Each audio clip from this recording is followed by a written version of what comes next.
Saludos alumnos, seguimos con filosofía, esta vez el segundo trabajo práctico, historia de la filosofía.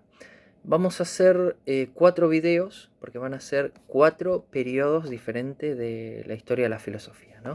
La filosofía antigua, la filosofía moderna, la filosofía medieval, o sea, antigua, medieval, moderna y contemporánea. 4 videos en los que vamos a ver brevemente quiénes fueron los filósofos más influyentes, más importantes, algunos, no todos, y las problemáticas que trataban en cada periodo. ¿Cuáles eran las problemáticas que más trataban? Destacar algunas, ¿no? Porque son muchos años de historia y bueno, obvio que todos no, de ninguna manera. Brevemente, la idea es desarrollar un poco lo que está en la fotocopia que ustedes tienen. Y así también se entiende un poco mejor. Entonces empezamos con filosofía antigua. Este video, los próximos van a ser de cada una de las etapas de la historia de la filosofía. Entonces, filosofía antigua. Vamos a hablar del origen, del comienzo histórico. ¿Cuándo empezó? ¿Cuándo empezó? Bien, en el siglo VI o VII antes de Cristo. También se suele entender a la filosofía como el paso del mito al logos. ¿Esto qué es?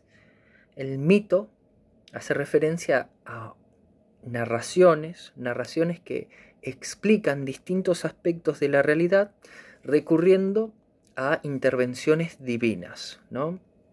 Es la palabra mágico-religiosa, se dice. Es por tradición, ¿no? Los griegos tenían, en su cultura tenían muchos dioses, que el dios del trueno, que el dios del sol, que el dios del mar, que el dios del amor, que el dios de la tierra, etcétera. Esos dioses que ustedes habrán visto en películas y demás, ¿no? Que los mitos de Aquiles, que el mito de que lo que ven en Hércules, por ejemplo, ¿no? Todos esos dioses son dioses antiguos, ¿no? Con los que en los que los antiguos griegos creían. ¿Está bien? Tenemos entonces que ellos entendían distintos aspectos de la realidad por los dioses. Eso era el mito, ¿no? Cómo, cómo se crearon las cosas y demás. Muchos mitos, ¿está bien? Bien. Por ejemplo, no quiero contar ninguno porque son largos, ¿está bien? Pero que te dicen el origen de la Vía Láctea o que por qué existe el eco, ¿no? Porque a una ninfa le hicieron una maldición para que repita siempre las últimas palabras que escuchaban, ¿no? Porque Zeus le era infiel a su señora, ¿no? Y esta ninfa lo divulgaba, ¿no? Eco se llama la ninfa. Y como ella divulgaba esto, la esposa de Zeus le hizo una maldición para que ella no pueda hablar más, para que no pueda seguir divulgando y que lo único que pueda hacer, la maldijo a que repita solamente las últimas palabras que escucha, ¿no? Entonces vos le decías, hola, ¿cómo te va? Ella te decía, ¿cómo te va? ¿Cómo te va? Bien, y esta Eco se enamoró de un hombre que era muy bello, se llamaba Narciso, y este Narciso la rechazó y ella, que estaba perdidamente enamorada, se fue a una caverna y ahí falleció, se dispersó y se quedó ahí en la caverna, ¿no? En el centro de la tierra, y entonces cada vez que hablamos, ella quedó ahí y entonces repite siempre las últimas palabras. ¿Está bien? ¿Qué decimos? En una caverna. Ese es el fenómeno del eco explicado con un mito. Hay muchos mitos, ¿está bien? No solo griegos, sino también de nuestra tradición, etc. Bien, pero decimos que era un paso del mito al logos. Entonces apareció otra forma de explicar o de abordar o de interpretar la realidad. ¿no? Que tiene que ver con el logos. ¿Qué es esto de logos? Logos significa palabra, razón, orden, discurso meditado, ¿no? Reflexionado, etc. Y entonces es otra forma de explicar la realidad, por medio de argumentos. No es lo mismo decir una narración, contar un cuento como el que yo le conté, para explicar por qué algo es como es, que dar argumentos. ¿Está bien? El primer filósofo que se considera es Tales de Mileto, del que tenemos constancia de que es el más antiguo, en el siglo VI antes de Cristo. Él pudo predecir un eclipse. Él aparentemente aprendió de los egipcios matemáticas, geometría, y pudo hacer modelos y hacer una predicción de un eclipse en el siglo VI, que pasó, un eclipse solar, ¿no? Entonces esto mostró, bueno, es una forma diferente de explicar la realidad y de entenderla, que no tiene nada que ver con el dios del sol, ni con Helios, ni con nada, sino que hizo un modelo para entender la realidad. También, bueno, se conoce de Tales de Mileto el teorema de Tales, el de los triángulos, capaz que vieron. Bueno, era un científico, digamos, ¿no? Pero también se lo conoce por haber argumentado, ¿no? Por haber entendido que la realidad, en última instancia, estaba compuesta por agua. ¿Está bien? Entonces él como que quiso dar el fundamento material, el principio material de lo que estaba compuesto todas las cosas. Vieron que los animales, los seres vivos, nosotros necesitamos agua para vivir, que hay agua bajo la tierra, que estamos rodeados de océanos de agua, bueno, y que el agua tiene, por ejemplo, 3 estados, líquido, sólido y gaseoso, como todas las cosas, ¿no?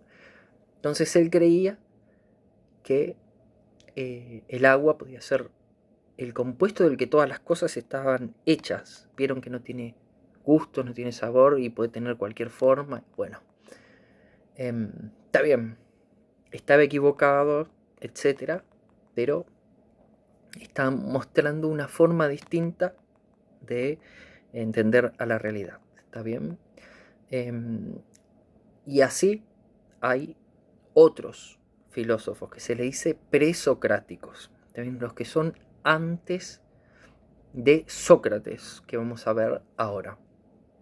Ahora bien, de estos no había mucho material escrito, se conoce pocos fragmentos y demás, ¿no? Destacamos a Tales de Mileto por ser el primero. Bien, bien. En Grecia, en ese tiempo, estaban organizados en lo que se llama polis. Ahí había pequeñas ciudades en las que había democracia directa.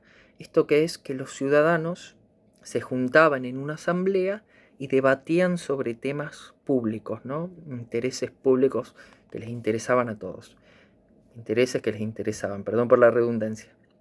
Bueno, debatían qué era lo mejor que podían hacer, qué eran las decisiones que tenían que tomar o las posturas que tenían que tomar como ciudad, ¿no? Bien. Y en este contexto la palabra y la argumentación tiene mucha importancia. Bien, porque por medio de la argumentación es que se actúa y se toman decisiones políticas. Votan en una asamblea y se hace una cosa o la otra. Democracia directa se llama eso.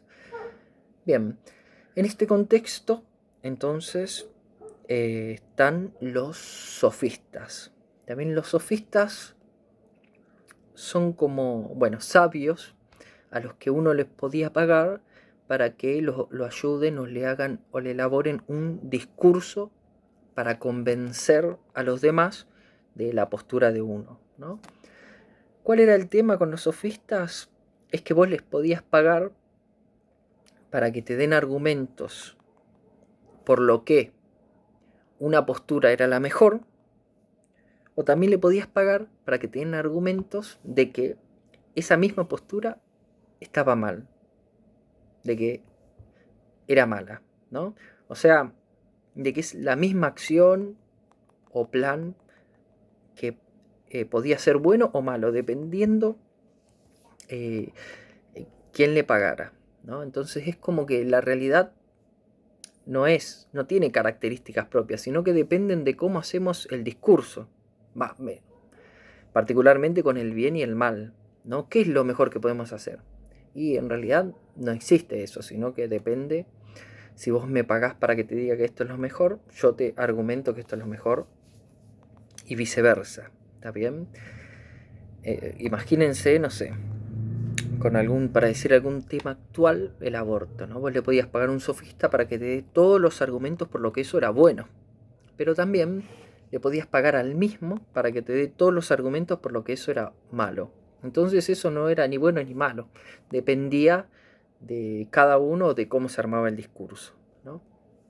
Bien, ante este relativismo, se conoce esa postura, ¿no?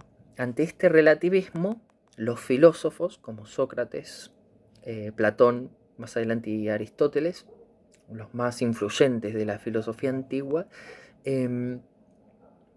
los filósofos estaban en contra del relativismo, ¿está bien? Sócrates tenía un método. El método es la ironía socrática, la mayéutica. El método socrático se conoce, ¿no?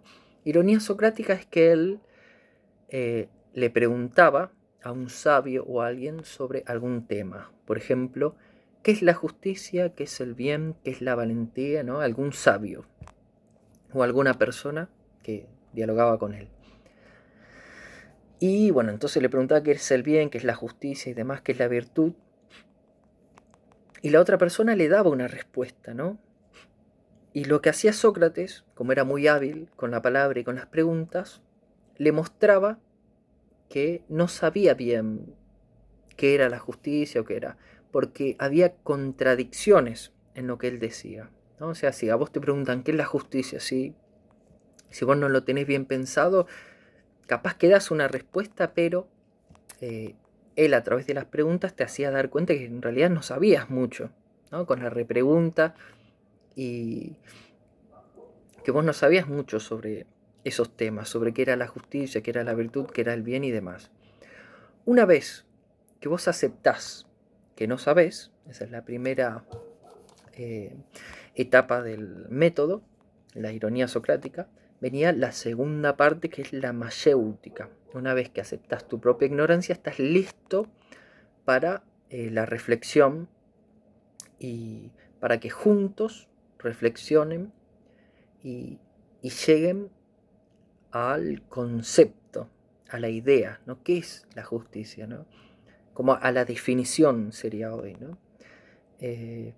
Entonces, por medio de ese diálogo y debate y reflexión, podían llegar a alguna definición de justicia, de bien, etc. Eso es la mayéutica, dar a luz, significa dar a luz el concepto, la idea, la definición. Bien, entonces esta definición va a ser universal, ¿no? Va a decir qué es la justicia en general, qué es el bien en general. Y a partir de saber qué es el bien en general, vos podés analizar casos particulares y decir, bueno, esto es bueno, esto es no, esto es justo, esto es no, ¿no? Pero sí que hay el bien en general o la justicia en general. Es como una definición. Bien, acá hay un problema, ¿no? Sócrates no escribió, sino que el que escribió es Platón, ¿no? Su discípulo. Entonces hay que ver, es problemático qué parte es de Sócrates y qué parte es de Platón, ¿no? Pero bueno, Platón es su discípulo. Y entonces, ¿qué entendían ellos? Que la idea de bien, la idea de belleza, la idea de justicia existía fuera de nuestras mentes, ¿no? Y por medio de la reflexión y este método y demás, uno podía conocerla. Entonces, si uno hacía filosofía, si uno se cultivaba, reflexionaba y demás, podías conocer la idea de bien, de justicia y demás. Y a partir de tener ese conocimiento, esa definición universal, a partir de saber qué es la justicia, vos cuando sabés qué es la justicia, qué es el bien, podés decir esto es bueno, esto es malo, esto. ¿Está bien? Entonces hay una verdad, una justicia, una idea que está fuera de nuestras mentes y nosotros tenemos que aprenderla, ¿no? Bien, entonces, bien, ya hablamos del paso del mito al logos, los presocráticos, al menos la definición, la figura de Sócrates, ¿no? De la polis y los sofistas, ¿está bien? Y algo de la idea antigua, ¿no? De Platón, ¿está bien? Con eso pueden responder a las 3 o 4, las 6 preguntas que tienen ahí, ¿no? Diferencia en mito y logos, quién fue el primer filósofo, a qué refiere el término presocrático, o sea, a quiénes hace referencia, ¿no? Ahí tienen nombrados más, fíjense, tienen nombrados a más de Tales de Mileto, Anaximandro, Anaxímenes, Heráclito, Parménides y demás, ¿no? ¿En qué consiste el método socrático, llamado mayéutica? ¿Por qué Sócrates se opuso a los sofistas? ¿Quiénes fueron, ¿no? Los sofistas? ¿Y qué sostuvieron? ¿Y quiénes fueron los discípulos de Sócrates? Son preguntas que ustedes ahí en el material lo van a encontrar fácilmente y acá intenté desarrollar un poco. Bien, entonces el próximo video va a ser de filosofía medieval y ya a partir de ahora ya son menos preguntas, son 3 por cada periodo. 3 preguntas de medieval, 3 preguntas de moderna y una pregunta de contemporánea, ¿está bien? Así que el tema es que no lo quieran hacer todo de golpe y vayan haciéndolo de a poco. Así no se frustren, se cansen y demás. Cualquier cosa pregunten, vayan haciendo los trabajos, miren los videos estos para desarrollar un poco más los temas y estamos en contacto. Cualquier cosa pregunten. Nos vemos en el próximo video que va a ser sobre medieval. Hasta la próxima.